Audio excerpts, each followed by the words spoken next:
Shalom, saudara yang dikasihi Tuhan, bertemu kembali di dalam renungan Bina Iman GKI Klase Solo pada hari ini. Sebelum mendengar firman Tuhan, mari kita berdoa. Bapa di surga, kami telah siap mendengar sabda-Mu. Oleh karena itu Tuhan, kami mohon pertolongan-Mu agar kami dapat memahami firman ini dengan baik. Roh Kudus bekerja atas kami, menolong kami, sehingga kami dapat tahu apa yang Tuhan kehendaki dan kami melakukan firman itu dengan baik. Di dalam Tuhan Yesus kami berdoa. Amin. Saudara, firman Tuhan pada saat ini diambil dari kitab Kejadian pasal 3 ayat 14 sampai 24. Saya akan membacakan demikian, Kejadian 3 pasal 14 sampai 24. Lalu Tuhan Allah berfirman kepada ular itu, "Karena engkau telah melakukan hal itu, terkutuklah engkau di antara segala ternak dan di antara segala binatang liar. Dengan perutmu engkau akan berjalan dan debu akan kau makan seumur hidupmu. Aku akan mengadakan permusuhan antara engkau dan perempuan ini, antara keturunanmu dan keturunannya. Keturunannya akan meremukkan kepalamu dan engkau akan meremukkan tumitnya." Firman-Nya kepada perempuan itu, "Aku akan melipat gandakan susah payahmu waktu hamil, dengan kesakitan engkau akan melahirkan anak. Hasratmu tertuju kepada suamimu, tetapi ia akan berkuasa atasmu." Lalu firman-Nya kepada Adam, "Karena engkau mendengarkan perkataan istrimu dan makan buah dari pohon yang telah kuperintahkan kepadamu, jangan makan darinya, maka terkutuklah tanah karena engkau. Dengan susah payah engkau mencari makan dari tanah itu seumur hidupmu. Semak duri dan rumput duri akan ditumbuhkannya bagimu, dan tanaman ladang akan menjadi makananmu. Dengan cucuran keringat engkau akan mencari makan sampai engkau kembali menjadi tanah. Karena dari situlah engkau diambil, sebab engkau debu, engkau akan kembali menjadi debu." Manusia itu memberi nama Hawa kepada istrinya, sebab dia menjadi ibu semua yang hidup.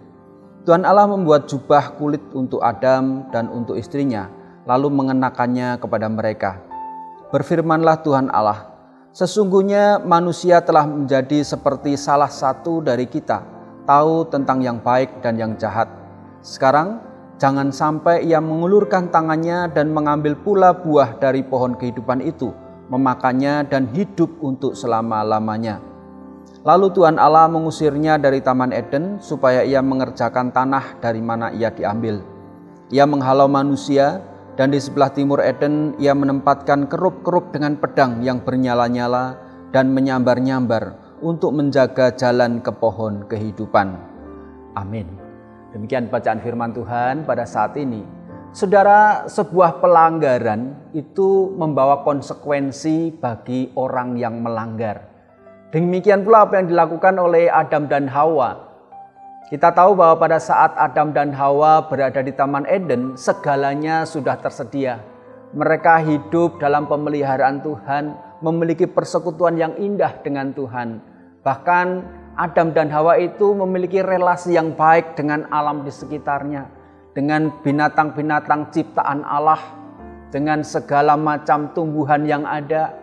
Tetapi semuanya berakhir pada saat Hawa tergoda oleh ular yang merayunya.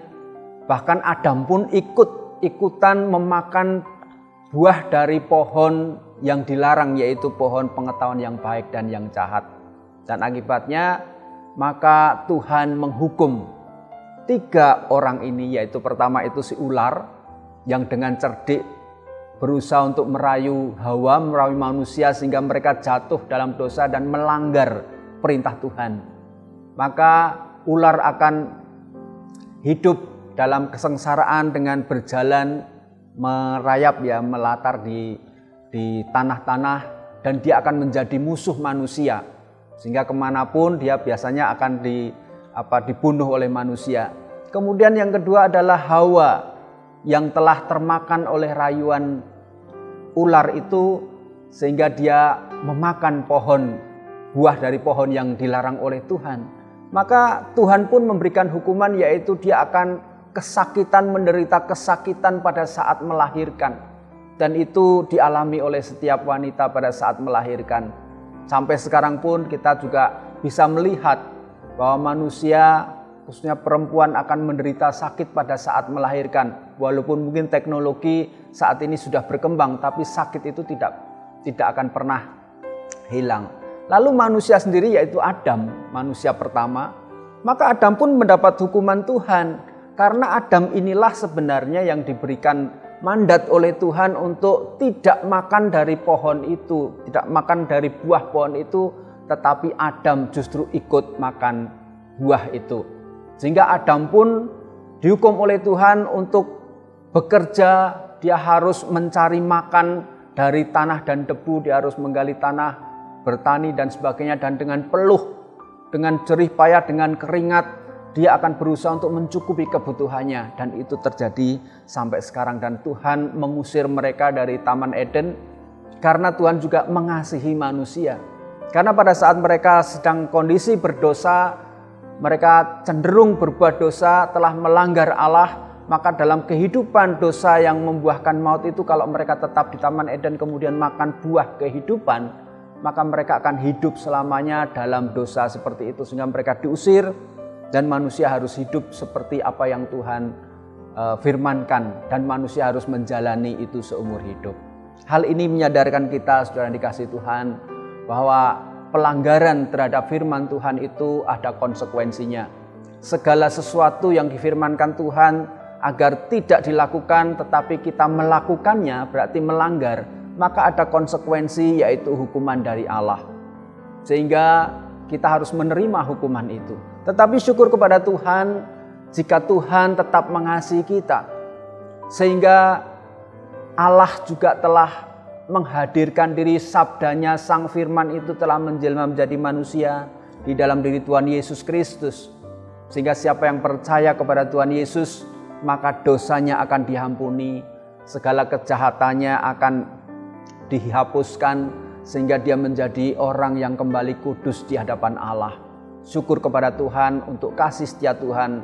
Tetapi hal ini tidak menjadikan kita kemudian terus berbuat dosa.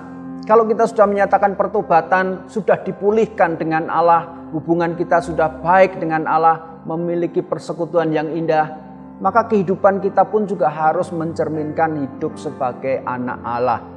Karena kita sudah diubahkan dari kegelapan menjadi terang, hidup dari anak-anak dunia menjadi anak-anak Allah, maka kita pun juga harus hidup sesuai dengan firman Tuhan, seturut dengan firman Tuhan, hidup seperti anak-anak Allah dalam kekudusan dan terus berbuat baik. Kiranya Roh Kudus menolong kita dan membantu kita, sehingga kita terus dapat hidup sesuai dengan apa yang Tuhan firmankan. Karena ingat bahwa pelanggaran terhadap firman Allah membawa konsekuensi tersendiri. Bagi kita yang saat melakukan pelanggaran, melakukan dosa, maka hati kita pun akan merasakan sakit, sedih dan sebagainya. Tapi waktu kita bertobat, mengaku dosa di hadapan Tuhan, Tuhan akan mengampuni kita di dalam Tuhan Yesus. Kiranya Tuhan menolong dan memberkati kita semua. Amin. Mari kita berdoa. Kami bersyukur kepadamu Tuhan untuk firman-Mu pada saat ini, mengingatkan bahwa pelanggaran yang dilakukan manusia membawa konsekuensi hukuman. Tetapi kami bersyukur Tuhan Yesus yang telah menjadi kurban penebusan, memulihkan hubungan kami dengan Allah, memperdamaikan kami dengan Allah, sehingga menjadikan kami kudus. Oleh karena itu ajar kami Tuhan dengan bantuan Roh Kudus, agar kami terus hidup sesuai dengan kehendak-Mu, hidup sesuai dengan kebenaran firman-Mu. Terima kasih Tuhan. Di dalam Tuhan Yesus kami berdoa. Amin.